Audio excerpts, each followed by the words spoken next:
Assalamualaikum dan selamat sejahtera.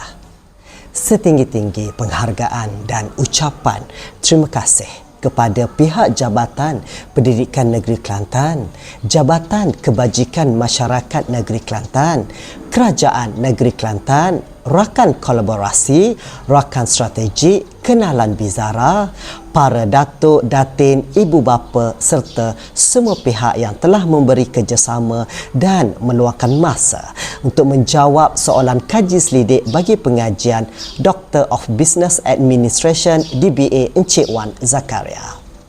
Segala sokongan, pandangan dan kepercayaan yang diberikan amat bermakna dan sangat dihargai. Melalui setiap respon yang diterima, barulah saya benar-benar memahami bagaimana Bizara dilihat di mata ibu bapa dan masyarakat. Setiap pandangan yang diberikan bukan sahaja menjadi data kajian, tetapi turut menjadi sumber inspirasi, refleksi dan kekuatan untuk Bizara terus berkembang.